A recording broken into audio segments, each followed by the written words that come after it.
guess it isn't holiday break. Everyone's here, so thank you for that. And it's great to be with all of you today. And I want to welcome all of the people here who've come from all over the place to report this important news. And I'd like to single out some people here that I think are quite special, and they made a special effort to join us. You heard we have former coaches from Michigan in Lloyd Carr, Gary Moeller, and Jerry Hanlon. The Michigan faithful will always stop to shake their hands and thank them for all they've done over the years for this great university. Let me do that as well, as they unselfishly helped me in thinking through this coaching transition. All of these gentlemen coached under the late, great Glenn E. Bo Schembechler. And with a simple phone call, we have Bo's wife, Kathy Schembechler, here, who made a huge effort through holiday break and snowstorms in Denver to join in this celebration today. Thank you, Kathy.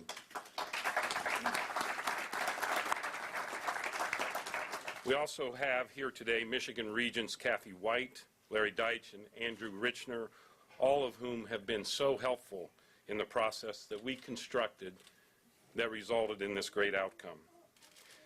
And while I'm mentioning the top leadership of the university, let me also thank our president, Mark Schlissel, who had just arrived less than 6 months ago this summer.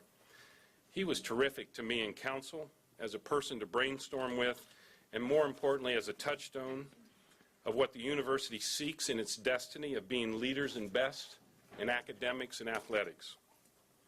And finally, I invited members of my team, two of whom have knocked themselves out since we started this project, Chrissy Raywalk and Mike DeBoard, plus Tim Lynch, who's the VP and General Counsel. Whenever you do a deal like this, there's a lot of legal work. Thanks to all three of them.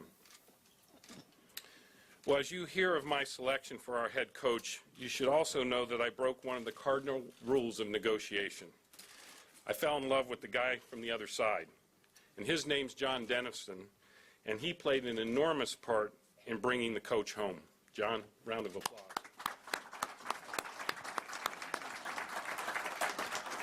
So I'm sorry for the preamble, because I know you want me to get on with it, but this part of the program is really what it's about being at Michigan. We recognize the team first. On December 3rd, I asked you to be patient with me as we started this search.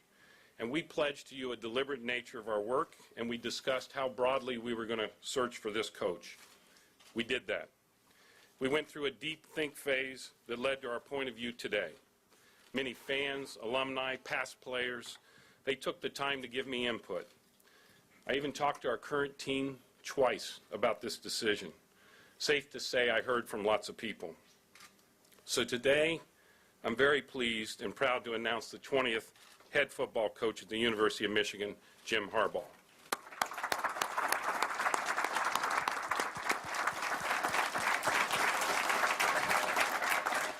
The real talent in the family is Sarah Harbaugh. She's here with her children, Addie, Katie, Jack, and Jimmy and Grace.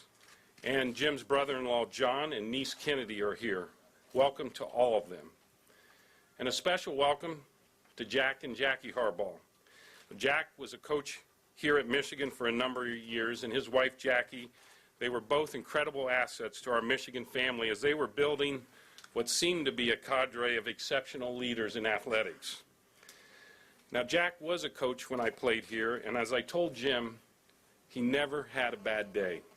He was such a positive influence, and I'm glad he's back around our program. Thanks, Jack.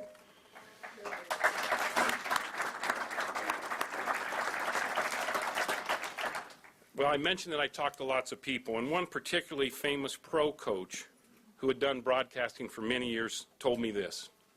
You know, Jim Hackett, you didn't just get a great coach. You got the best coach in football today. College or pro in Jim Harbaugh. And you know, there are a lot of great coaches out there. He has a brother who's one. And we had many of them on our list.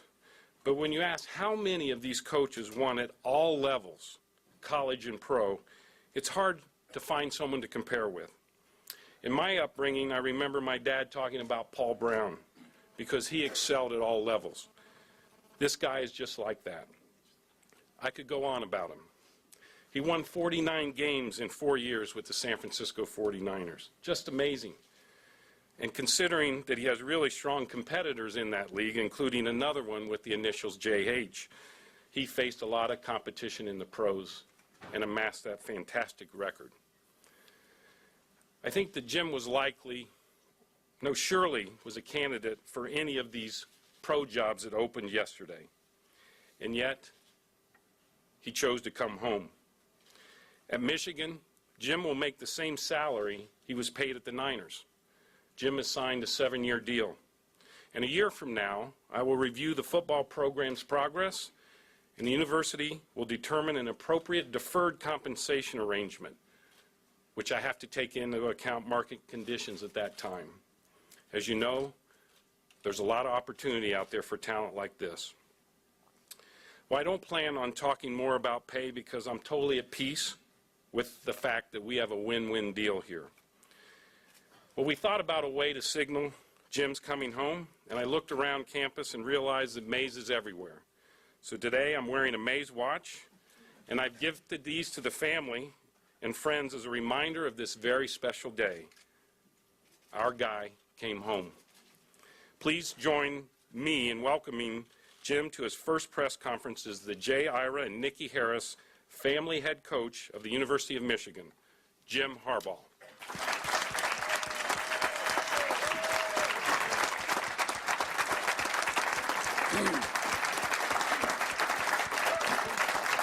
Thank you.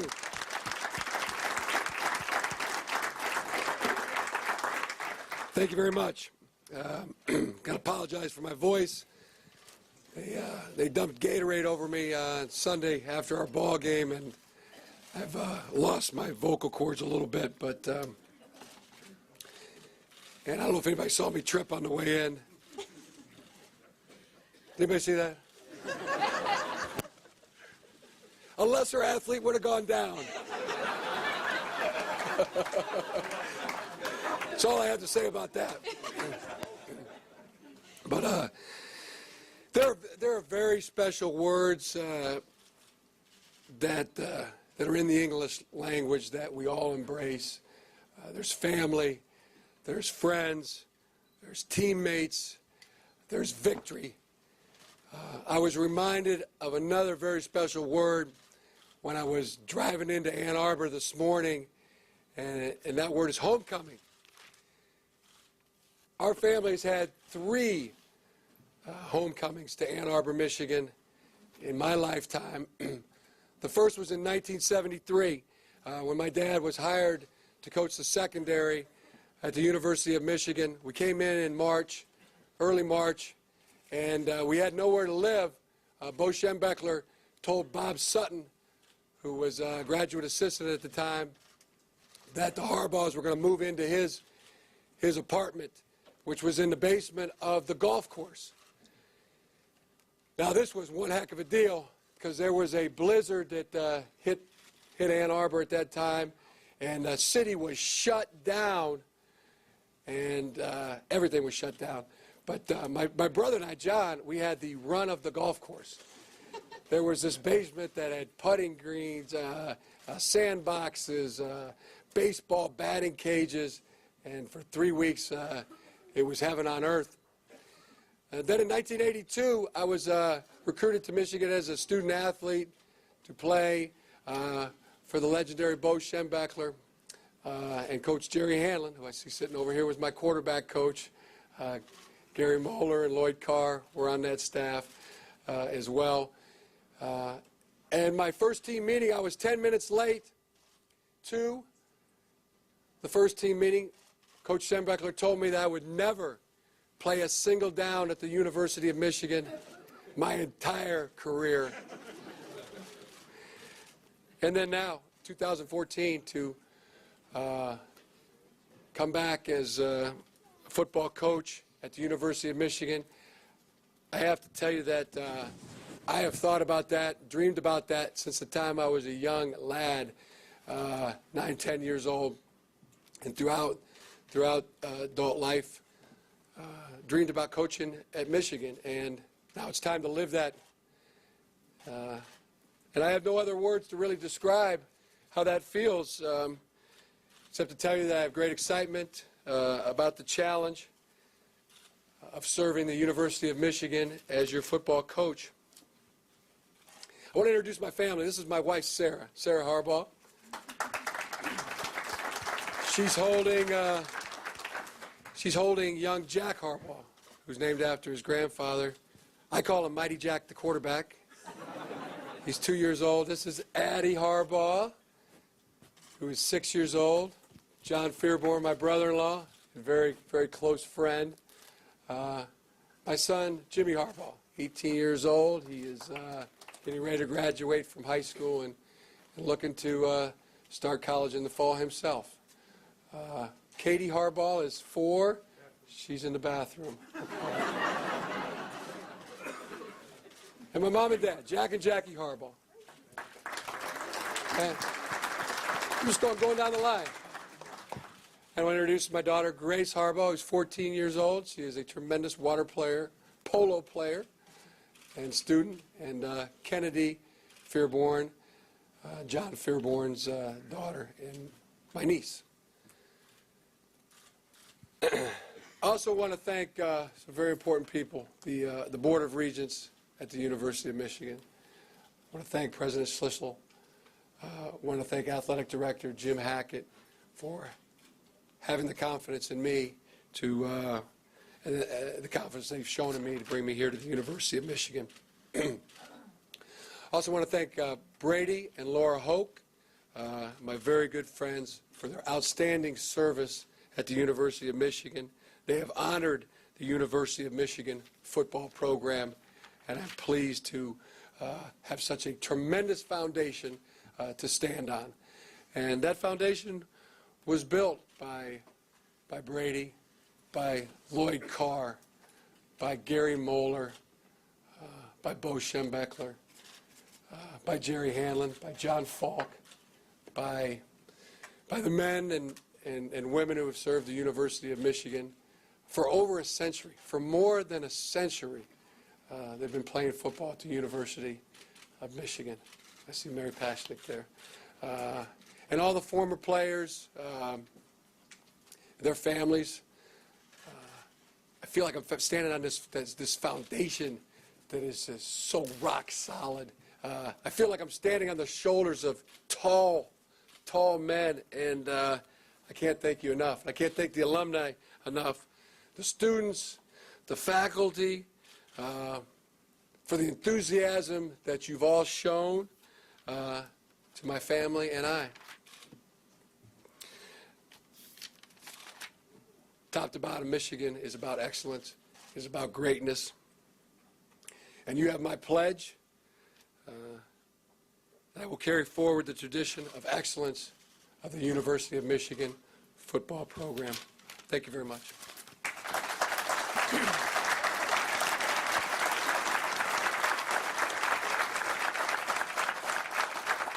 At this time, before we go into one-on-ones, we're going to have a photo opportunity. So I'd like to bring up Jim Hackett, Jim Harbaugh, Lloyd Carr, and Gary Moeller.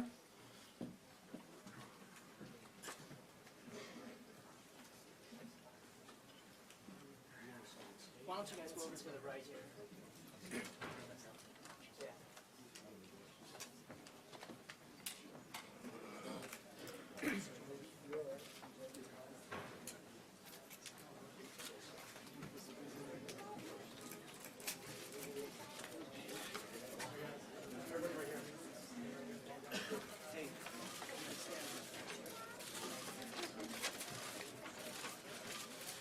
All right, if I can grab real quickly, can I have Jack Harbaugh and Jerry Hanlon please come forward? Is Elliot there? And Elliot?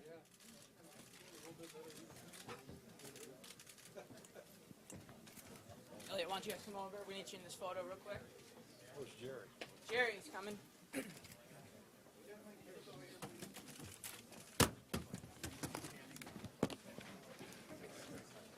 We're gonna get you guys on the picture over there. Hey, I need you guys all to move back. Everybody, please move back a little so we can get them in. We're gonna have all you guys. Amazing. Appreciate it. Gary, come here. Everybody back there. A little more. right. Everybody right here, ball guy right here.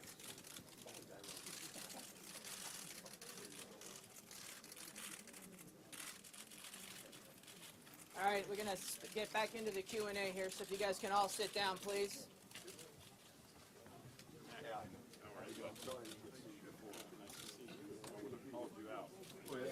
We're going to move into the Q&A portion of today.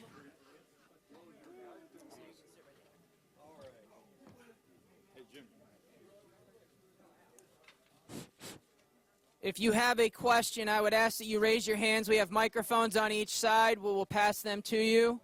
We'll begin the question and answer portion here in just a second.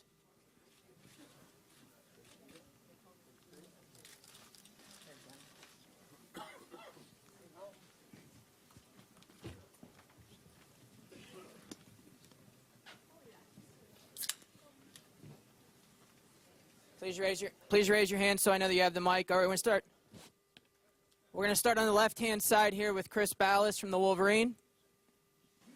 Jim, right here. You've already got guys in the NFL saying that this is a stopover for you. Can you talk about this as a destination job? You know, I've really looked at. I've coached now at the University of San Diego. Coached at the Stanford University. At the 49ers. 4 years. You know, it's like I look at it like I'm going to construct a home, like I want a construction architect, or you know, I got to think of myself more as a construction guy. But you know, you build this home, and hopefully it's a great cathedral. And then afterwards, you know, they tell you, okay, go build another one. You know, there's some dirt down there. Go build another home, and I feel like that again. You know, I'm at that point where, you know, even though you've done well, you built some pretty nice homes. You know, you have to do it again, and you have to prove it again. But I would really like to live in one permanently, and that's what I'm very hopeful for here.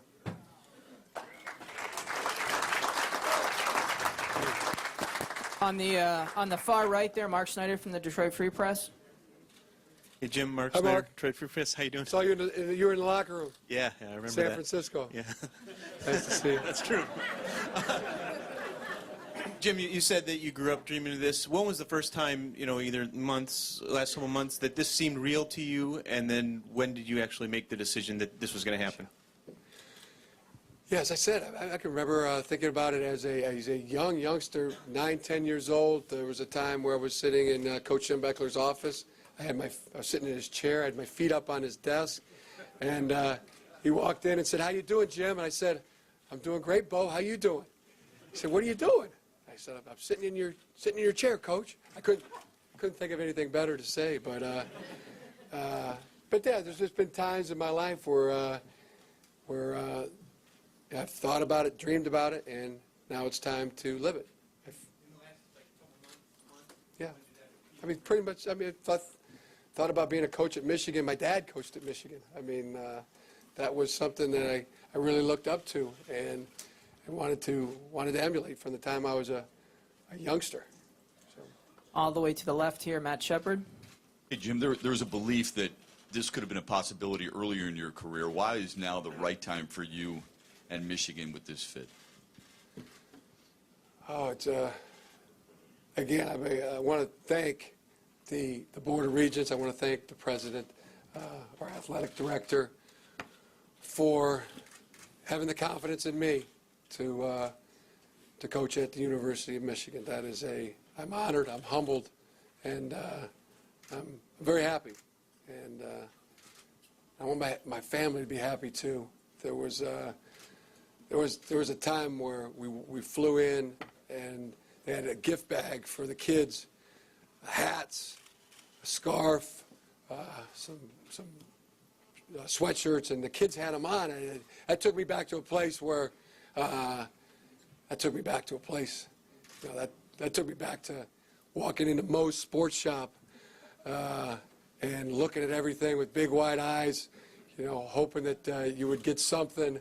And most sports shops used to give us a 10 or 20% discount for coaches' families. And that's what I would save my money for. I would save my money for cut lawns and shovel snow and rake leaves so I could go to Moe's Sports Shop and get a pair of basketball shoes or get something with a big block M on it. And so my kids were wearing that. That took me back to a place. To the far right, Fred Heumann. Hey, Jim. Over here, little guy. Right over here. All right. Hi, Fred. How you doing? Good. Hey, as I was out last night in East Lansing, as a matter of fact, somebody asked me if I was going to come to Ann Arbor and see the Messiah. I'm wondering how comfortable or uncomfortable you are with this perception that you're the savior of Michigan football. I'm not comfortable with that at all. As I said,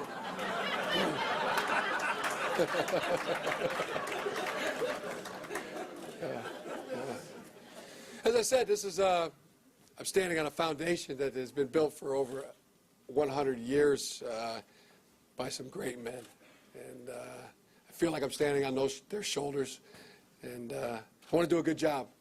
I want to be good. We want to win. We want to win at practice. We want to win on the practice field. We want to win in the classroom. We want to win in the community. We want to win on fall Saturday afternoons, and we'll have great expectations for that. We'll have great expectations for the first team meeting and the first week of winter conditioning. Can't wait. Over to your left, Rachel Lenzi. Jim, Rachel Lenzi from the Toledo Blade. Did you leave the NFL dismayed at all? If not, what are you going to take from the NFL and bring back to the University of Michigan and to your team? I don't have that list in front of me. We're going to hit the ground running and work extremely hard at it. Yeah. Did I leave the NFL dismayed? I don't understand what that means. I'm sorry. I'm sorry. In the middle, Ryan Armani. Jim Ryan Armani, Fox 2, Detroit Sports 105.1. To follow up on Fred's question a bit, there are so many people who see you and all your success and how quickly some other coaches have done it in college football. How quickly do you think winning in Ann Arbor will be, the norm? Big Ten championships, national championships, etc. As I said, we have great expectations for the first week. Really great expectations for the first day of practice, the first team meeting, and don't have a guarantee for you if that's what you're looking for or a prediction. In the middle on the right, Nick Baumgartner. Hey, Jim, we're right here. Nick Baumgartner, MLive. Financially, you're going to be paid the same as you were in San Francisco. You could have gotten more money in the NFL. Was it important to you? I mean, what's the reasoning behind all that? Some people have asked me that. I don't have that list. I didn't make a pros and cons list. I really made a decision that from the heart, which I thought was best for myself and our family, and very excited about it. Very challenged by it. On the left, John Borton. Coach, right here, John Borton with the Hey, John. Wolverine. If the man who coached you here was able to be standing here today, what do you think he'd say to you? That's a great question. Steve Kornacki already asked me that question, and what I told him was, I feel like he is here. I feel like when I'm standing next to Lloyd Carr and Gary Moeller and my dad and Jerry Hanlon and John Falk, John Gindia. That to me, that's the same people. That's the same feeling, and they said they were happy to have me here, and also that they would be willing to do anything to help, which I will be taking you up on, Lloyd. I will be taking you up on, Mo. Appreciate that. On the aisle to the right. Coach, Evan Paputa of the D-Zone. Right here. Hello. Okay. Hi. Nice to meet you. My question is, how will you be able to sell this Were program? you that young Michigan Daily reporter that was at the No. airport last night? No, that was not me. Where's that young man? That was you. Heck of a job. Heck of a job. There's a good. What's your name? Alejandro, stand up there. This guy. Well, there's a go-getter right there. That's a go-getter.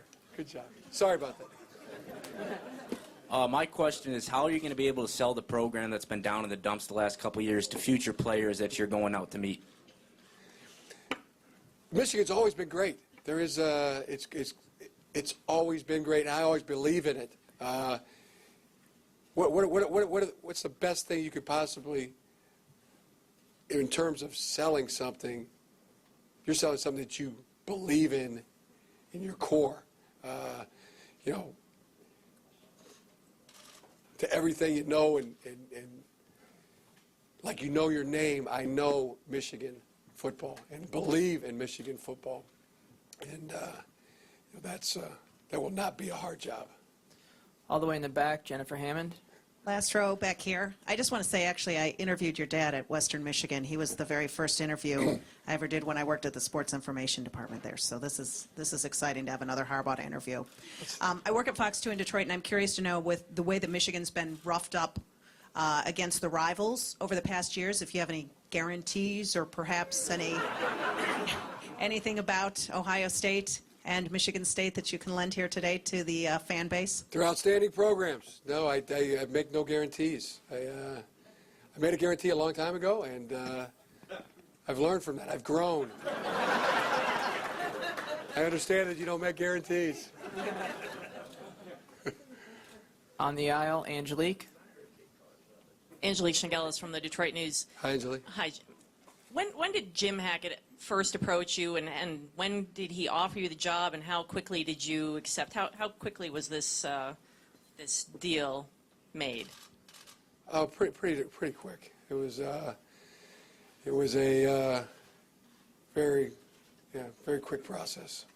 Can you say when he first contacted you? And I don't remember the exact day, but it's in the last couple weeks, weeks. When did you accept? Yesterday. Well,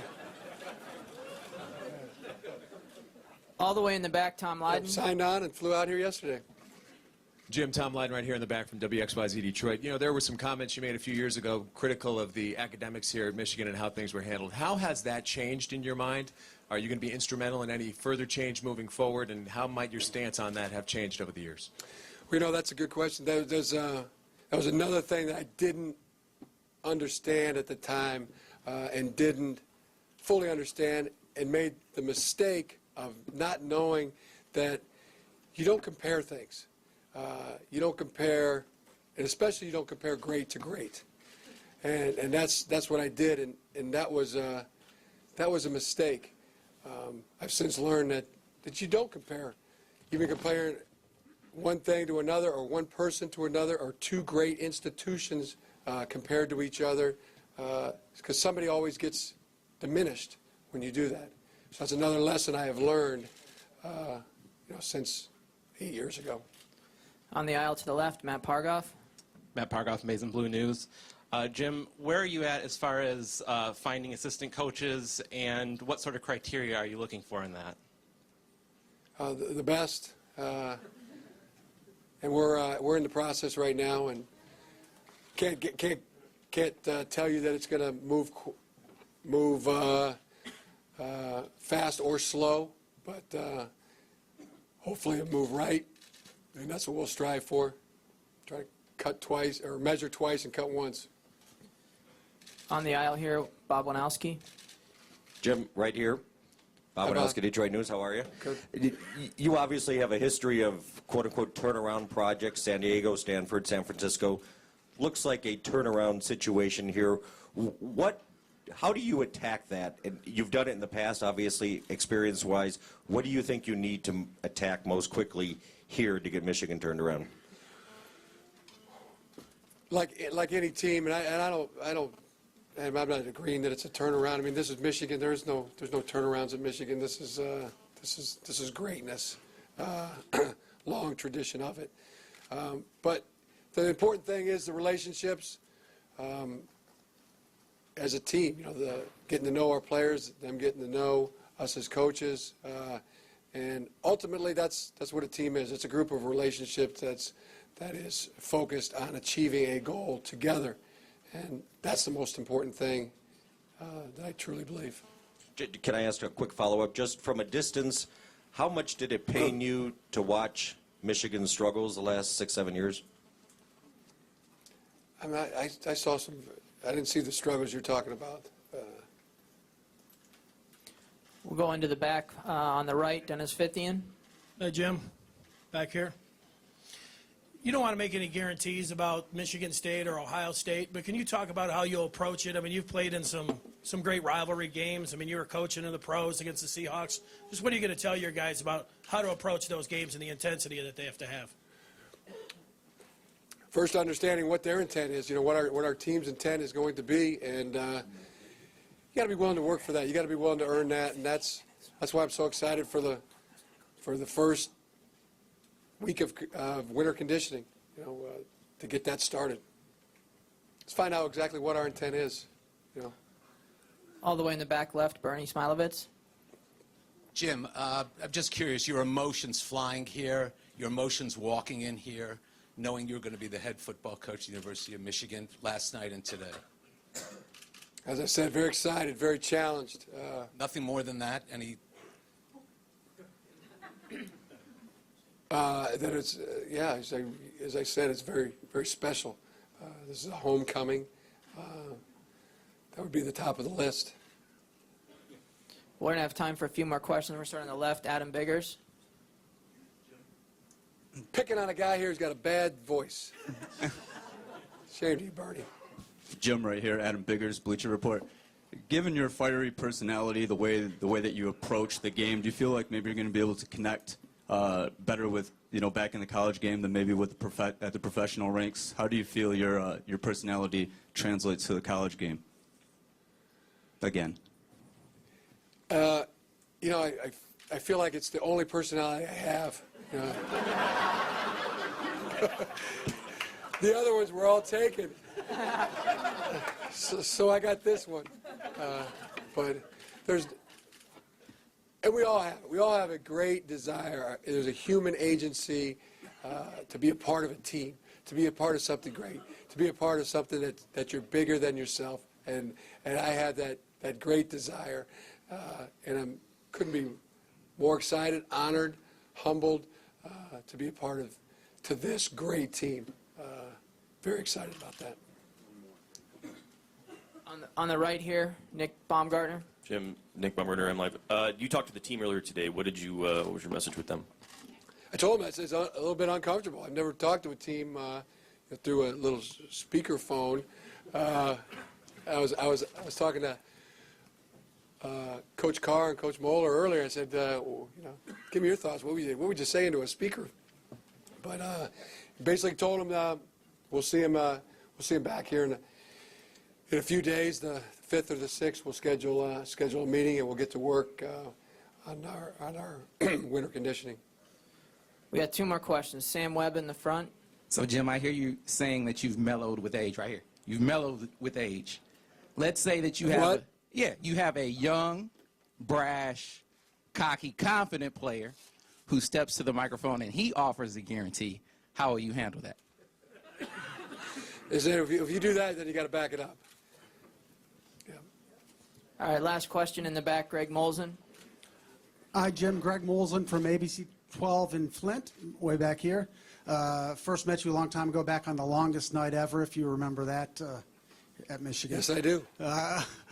Wanted to ask you, there's a lot of people saying you would never leave the NFL and that you were too competitive and wanted to be at the highest level. Can you talk about the decision? Did you look at college and NFL differently? Was it just because of Michigan? Why did you decide to leave the NFL and come back to college?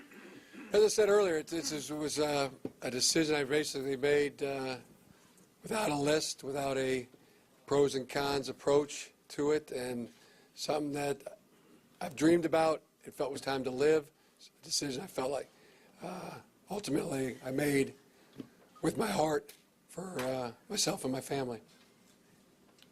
Okay, thank you. Who's got it better than us? Nobody.